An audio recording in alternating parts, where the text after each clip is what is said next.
Frères et sœurs, que la paix et la grâce de notre Seigneur et Sauveur Jésus-Christ soient avec vous. Ici est WH Redemption Ministries pour notre dévotion matinale pour ce jeudi 7 novembre 2024. Toujours dans la mission de vous accompagner journée après journée, réveil après réveil, matinée après matinée, sur le chemin du royaume de Dieu. Car l'essentiel, frères et sœurs, est dans le royaume de Dieu. La force est en Dieu. La sécurité est en Dieu, la guérison est en Dieu, la délivrance est en Dieu, et surtout l'espérance, frères et sœurs, est en notre Dieu. C'est pourquoi nous nous répétons à chaque instant, cherchons d'abord le royaume de Dieu et sa justice, et toutes les autres choses nous seront données en plus.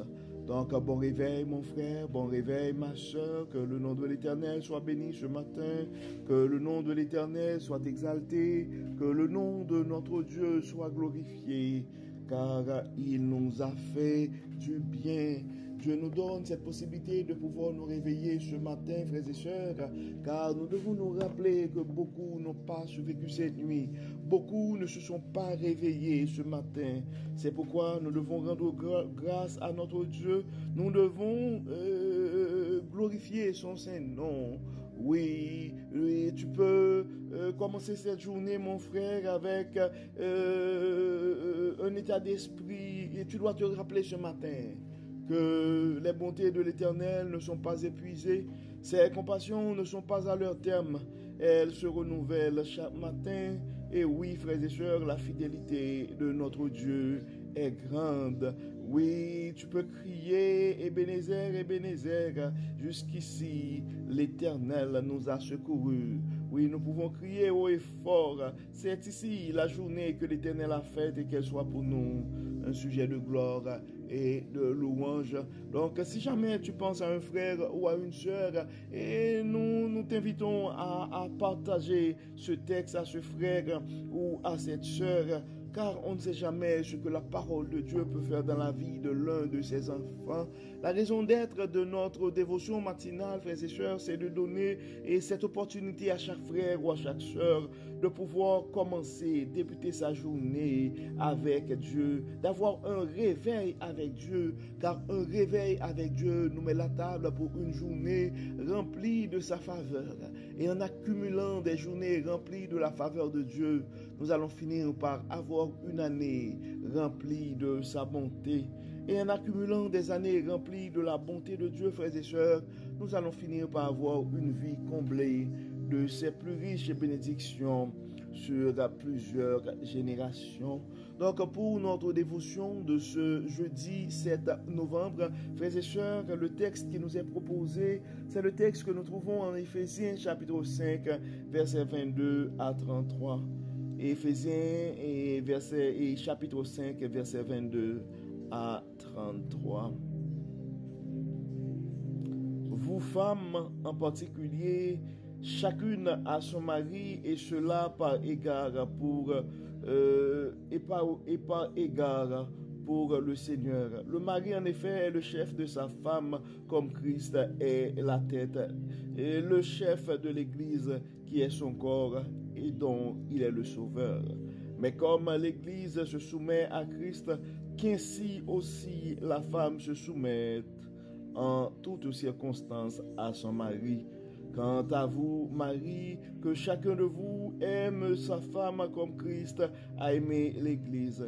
Il a donné sa vie pour elle, afin de la rendre digne de se tenir devant Dieu après l'avoir purifiée par sa parole, comme par le bain nuptial. Il a ainsi voulu se présenter et cette Église à lui-même rayonnante de beauté, sans tache ni ride, ni aucun défaut, mais digne de se tenir devant Dieu et irréprochable. Voilà comment chaque mari doit aimer sa femme comme si elle était son propre corps. Ainsi, celui qui aime sa femme s'aime lui-même, car personne n'a jamais haï sa propre chair. Au contraire, chacun la nourrit et l'entoure de soins, comme Christ le fait pour l'Église, parce que nous sommes les membres de son corps. C'est pourquoi l'homme laissera son père et sa mère pour s'attacher à sa femme, et les deux ne feront plus qu'un. Il y a là un grand mystère. Je parle de ce que je viens de dire au sujet de Christ et de l'Église. Quant à vous, que chaque mari aime sa femme comme lui-même et que chaque femme témoigne un profond respect à son mari. Et nous venons de lire, frères et sœurs, le texte que nous trouvons en Éphésiens chapitre 5, verset, nous avons lu les versets 22 jusqu'au verset 33. Nous avons lu, comme d'habitude, la version La Bible du Semeur et le titre de ce texte, c'est La vie par l'Esprit. La vie par l'Esprit. Et il faut avouer, frères et sœurs, et ce texte, c'est un texte qui est quand même, avec les temps qui courent, qui est très controversé, et parce que c'est un texte qui appelle à la soumission des femmes, alors que les tendances, je pourrais dire, et particulièrement en Amérique et du Nord, et donc la soumission d'une femme par rapport à son mari, c'est pas toujours bien vu dans les sociétés, dans certaines sociétés, et donc occidentales. Donc, juste pour vous mettre en contexte, nous allons lire à partir du verset 17, et la vie, en fait, le titre de ce texte, c'est La vie par l'Esprit. Apôtre Paul parlait aux chrétiens de l'église d'Éphèse pour dire, c'est pourquoi ne soyez pas déraisonnables, mais comprenez ce que le Seigneur attend de vous. C'est pourquoi ne soyez pas déraisonnables, mais comprenez ce que le Seigneur attend de vous. Ne vous enivrez pas de vin, cela vous conduirait à une vie de désordre, mais soyez remplis de l'Esprit.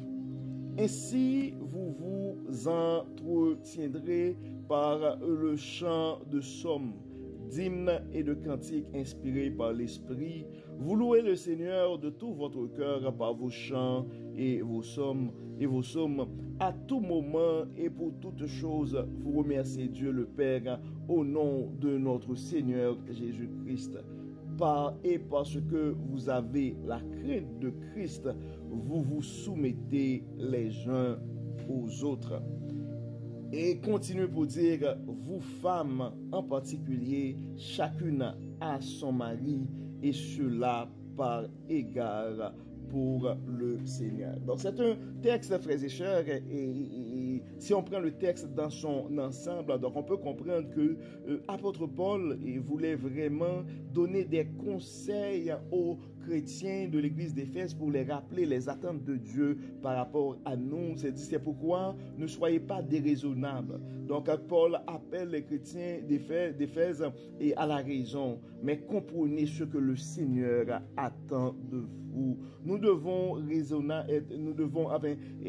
Dieu nous appelle à travers ce texte à être raisonnables, frères et sœurs, mais nous devons nous rappeler que le Seigneur a des attentes par rapport à nous. Nous devons nous rappeler que nous sommes des enfants du royaume et nous devons porter un témoignage digne de ce nom. Il y a une petite mise en garde, en fait qui a été donnée par rapport à la consommation abusive et du vin. Ne vous enivrez pas de vin. Cela vous conduirait à une vie de désordre, mais soyez remplis de l'Esprit. Donc Dieu nous invite à avoir à nous remplir de l'Esprit. Et ça m'a fait penser à quelque chose. Le prétexte est que les gens utilisent des fois pour la consommation excessive de l'alcool. Et c'est comme pour noyer leur chagrin. Donc si tu es dans un profond chagrin, et ce matin mon frère, si tu es dans un profond chagrin ce matin,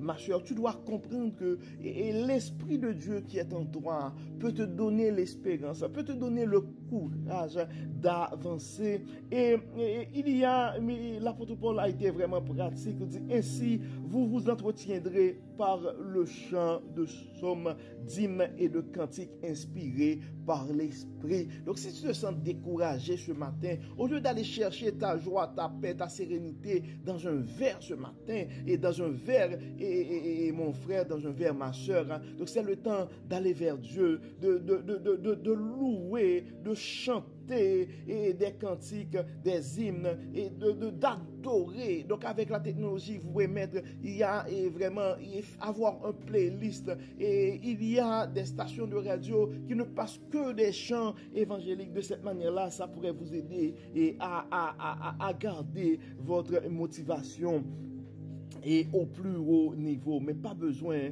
d'aller noyer ton chagrin, mon frère, ton chagrin, ma soeur, dans un verre. D'ailleurs, on le répète souvent ici, l'espérance est en Dieu, la consolation est en Dieu, la délivrance est en Dieu.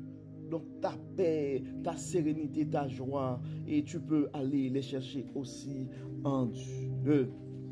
Et l'apôtre Paul continue pour dire et pour nous appeler et tout moment et pour toutes choses, vous remerciez Dieu le Père au nom de notre Seigneur Jésus-Christ.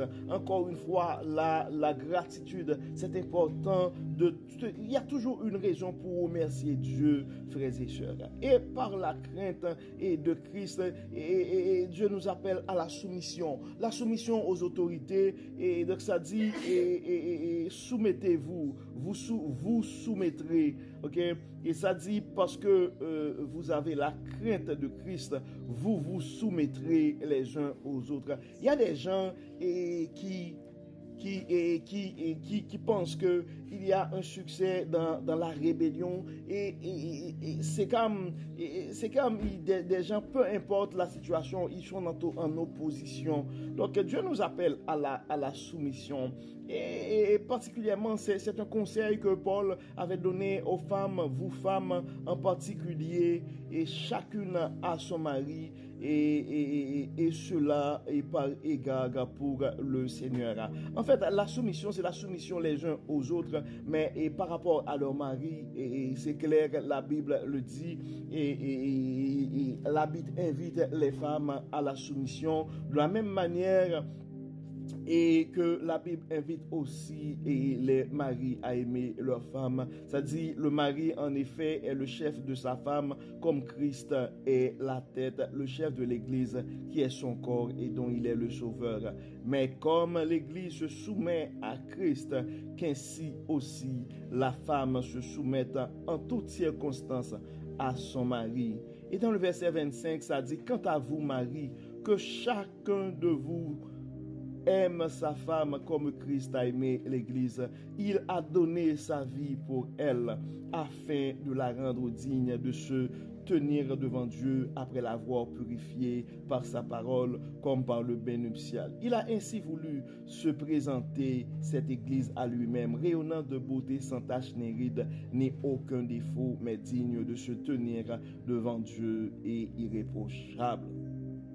Voilà comment chaque mari doit aimer sa femme comme si elle était son propre corps. Donc c'est clair, et la Bible invite les hommes ou les maris aussi à aimer leurs femmes et à les traiter et à bien les traiter. Donc et ça c'est très important, et frères et sœurs. Donc si on regarde le texte, donc la vie par l'esprit. Donc si nous nous engageons à vivre comme des enfants du royaume, à vivre par l'esprit, donc Dieu nous appelle et à l'obéissance, à la soumission, et Dieu nous appelle et à l'amour aussi. Et donc nous devons nous aimer les uns les autres, nous devons nous soumettre aux autorités établies et nous devons nous rappeler que en fait Dieu établit certaines fois une hiérarchie, que ce soit au niveau des sociétés, que ce soit au niveau des familles, mais c'est pas une hiérarchie pour abuser, c'est pas une hiérarchie pour profiter, mais une hiérarchie pour manifester l'amour. Donc aimons-nous les uns les autres et acceptons les autorités établies par Dieu.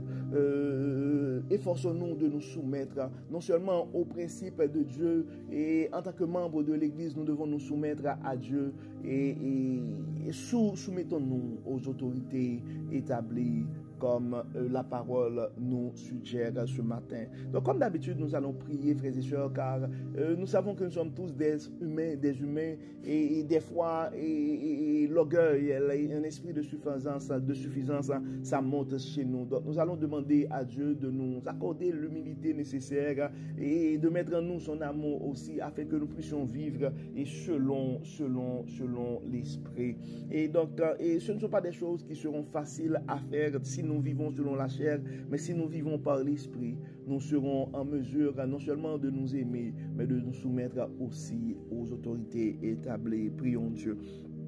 Dieu de bonté, Dieu de miséricorde, nous te disons merci Seigneur pour ton amour, merci pour ta grâce et merci pour ta fidélité. Merci Seigneur parce que tu n'arrêtes pas de nous enseigner à ta manière, à travers ta parole. Merci Seigneur de nous rappeler à travers ce texte ce matin que nous devons nous efforcer pour vivre par l'Esprit. Aide-nous, Dieu clément, à garder vivant ton Saint-Esprit en nous et à vivre pas selon la chair, mais selon ton Saint-Esprit. Ne pas vivre selon les tendances des sociétés, mais selon les principes que toi tu as établis. Dieu de bonté, Dieu de miséricorde, nous remettons entre tes mains nos frères et sœurs, et certains d'entre nous par rapport à nos expériences nous avons du mal à nous soumettre, et nous prenons du plaisir à la rébellion. Nous te demandons, Dieu clément, Dieu de grâce, de faire tomber en nous toute forme de suffisance,